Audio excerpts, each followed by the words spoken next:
here we are in St. Aiden's Church. Some of you may have known it earlier on in this life as St. John's Anglican Church. But they've got a new, in the Anglican, is it a priest, is it a reverend, is it a pastor, is, you know? Technically, I'm called the rector. The rector. Which sounds like some unfortunate procedure.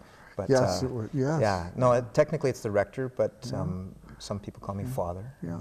And this is Dean Pinter, who is just come in August to Moose Jaw. And so I thought it'd be an interesting thing to bring Dean on the show. And he goes, why would anybody want to talk to me? And I'm going, well, they want to know who you are, because this is you know, it's a lot of history in here, and they like to know who's looking after things. Yeah, sure. So, sure. Yeah. So welcome to the show. Welcome to Moose Jaw. It's a joy. And so let's find out a bit about Dean. Now, how did Dean become a minister, first of all?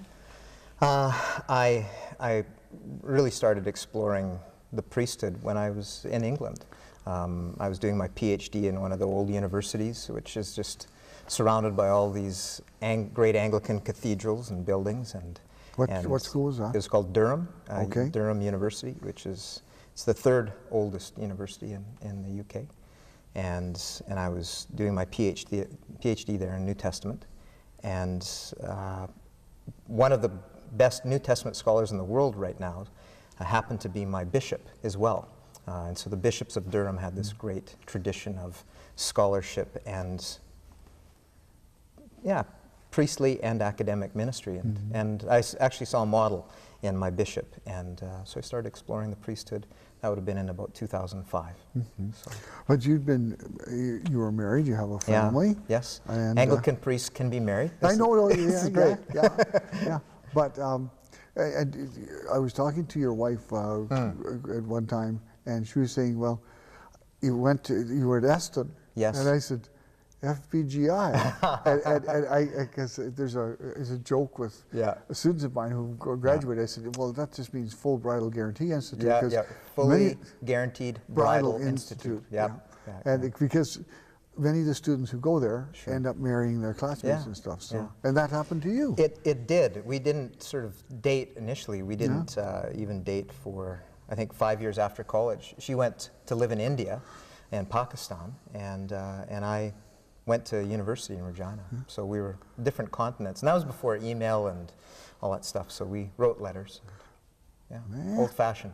Yeah. But of course, and they have a wonderful school there where they teach people to become ministers, and so it was really interesting that you guys have traveled the world. Like you went to England as a family. We lived in England for 3.5 years, but before that I used to teach at a university in Lithuania. Lithuania? Yeah, it had just regained its independence from the Soviet Union, and there was a new university that was starting there, and I was fresh out of grad school with my master's, and we moved there. And so my oldest son, Evan, who's now in grade 12 at Central, he was 3 months old when we moved to Lithuania. And so his first languages was a combination of English, Russian, and Lithuanian. So when we moved back to Canada 3 years later, he was kind of mixing up all three of those languages. Yeah, it'd be very colorful talking to him. And your wife was in India? Yes, before we were married. Yeah. She lived in India and Pakistan and a little bit of time in Nepal. But she was there for almost 3 years. Before we were married. And then before that, she also lived in England. So she's traveled a lot and likes to travel. And now you've come to Moose Jaw. To Moose Jaw, yeah. From where? Well, my last teaching position was at, it's now called Eston College. It's no longer the FGBI. No. But I taught there altogether 13 years.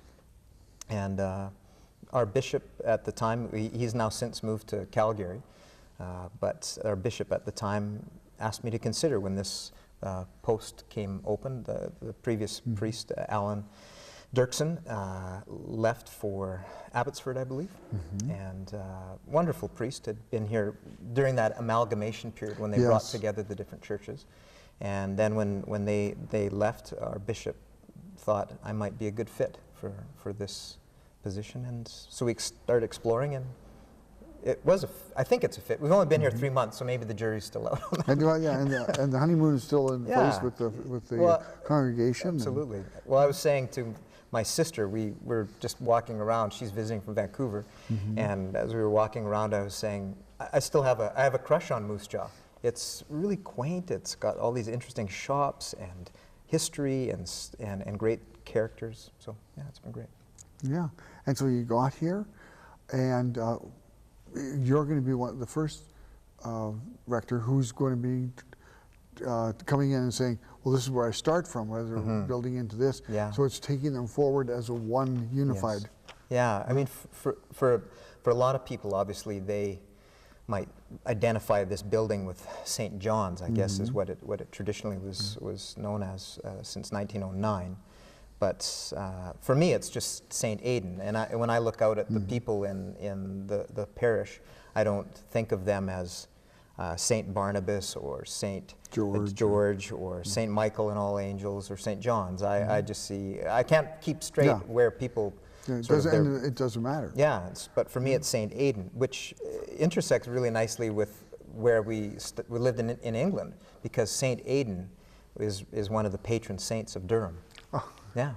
So we have fond associations just with the St. Aiden. Yeah, and I was talking to Evan, and I said, Pinter, are you from, he says, yeah, in England. I said, you related to Harold Pinter? And he goes, no. Not that he knows of. No, the playwright, I went to a couple of Harold Pinter plays when we were in England. Yeah. But I never met him. I think he's still alive. He is, I think. Yeah, but he's elderly. But Pinter's, a lot of people think it's an English name, but it's actually a Hungarian name. Really? Yeah. So I'm a backdoor Anglican. I'm not a cradle Anglican. I didn't grow up in the tradition. So, but I've come to it and come to appreciate it. And how has your family adapted to coming? You said Evan's in grade 12 and he's fitting into the new school. Yeah. So we have 3 children. Evan and Emily are at Central Collegiate, and then our youngest son, Carl, is at grade 8 in Cornerstone. And it's actually been a delight to see how they're fitting in. The schools have been great. They've found activities that they love to do. So Evan just joined the Army Cadets. That's right. The Army Cadets. Got his uniform last night. Yeah, he was very excited to have his uniform. And our younger son and our daughter love soccer. I think they kind of picked that up in England, especially our youngest son. He's a big Liverpool supporter. But unfortunately, it can't all be perfect. But it can't all be Manchester United fans. I'm a Tottenham Hotspurs. Going on the Spurs, yes. Yeah, Spurs. Yeah. But no, football was like hockey there. I mean, everybody plays, or soccer, but they call it football. But everybody plays football, and I think Carl fell in love with football, and so did Emily. And we moved to England in 2005. So the World Cup was in 2006, and England, of course, bombed out in the semifinals in a shootout. And all 3 of my kids I remember them sitting on the couch. They were quite young at the time, but they were crying when England was eliminated. And one of our friends from England said, well, now you know what it means to be an Englishman. Every 4 years you cry at the World Cup. So there they were true Englishmen. So you must be a good Rough Rider fan then, too? Oh, yeah, huge Rough Rider. I mean, I'm a Rough Rider fan. My kids are getting into the game. But they would understand English football better than CFL football, but they're starting to become. Yeah. But I grew up a Riders fan. I grew up in and around Regina, so how can you not be a Rider fan? Exactly, yeah, exactly. Absolutely. So now that you've got this beautiful building to look after, where do you see things going for the church and for the people that you're working with? Yeah. To be honest, I made a commitment when I first came, and I've only been here 3 months, but I made a commitment to actually say for the first 6 months to a year, I actually just want to listen to see what's already going on. I mean, my perspective is God's always doing stuff before I ever get there. And God's doing stuff here already, and I'm having to listen to see what's already happening. But one of the things that has struck me, and it would strike anybody who comes into this building, is just how beautiful it is. It's this beautiful, sacred space. And I think we've got to do something to continue to allow the doors to be open for people to want to come in. It's a great place to pray. It's obviously a great place to worship. It's a great place for music. The acoustics in here are superb. So one thing for sure, this beautiful sacred space I want to provide more opportunities for people to just get in the building. And when they get in, most people start to whisper. Like Yeah, I know. It makes you feel that way. Yeah. They whisper and they look up, and that's the presence of God. Mm-hmm. Yeah. So that's one thing, I think. But the rest of it, I'm still listening to see what God's doing, and tell me. You can ask me the same question. I'll tell you maybe in a year. Yeah, we'll set a yearly thing. We'll check in and say, what's going on? What's going on at St. Aiden? Yeah. So you have this wonderful space. You've got a family into town here. Have you been? The church provides a lot of opportunities for people to be involved in activities, and how are things going in that way? I mean, it's always two-way street with churches, isn't it? There's this place of we wanting people to come in, but then in many ways the biggest part of what we do as a people is outside of the building, and so one of the most active things actually we have going on here outside, we have this wonderful pastoral care team that visits literally hours and hours every week. People who can't make it out to a church service are being visited by over a dozen people in our congregation that go out intentionally to visit people. In terms of bringing people in, we've started, we're doing a couple of nights, we're calling them Inklings, where we meet in the chapel, and we're introducing people to beauty and the cross-section between beauty and the sacred. And so our first night we called the Inklings night the Word Made Fresh. And we have a poet laureate, Bob Curry, so we had Bob reading some of his poems and a few other people reading poetry. Sunday night we have some amazing artists in our, Gladys McDonald, who's an award-winning artist, who's in our church, and her and three other people are bringing their art and pottery, and we're talking about art and how that intersects with faith. And then 3 weeks from Sunday we're having an Inklings called Christmas Presents, where we're having an evening of story and mulled wine and song. So all around the Christmas theme. So, well, that's great, Dean. Thanks for telling us about these things. If people are interested, they can call the office here in the mornings, 9 to 12. There's always somebody on the phone, and then the website too. Yeah, sure.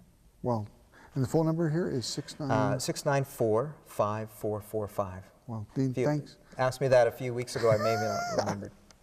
Well, thanks for sharing with us, and I hope the people in our audience get a chance to learn a bit more about you, and you can tell all the people in the world about you being on Facebook too, or on YouTube. Sorry, just, for sure. On YouTube. On YouTube. Okay, so thanks very much, and for being here.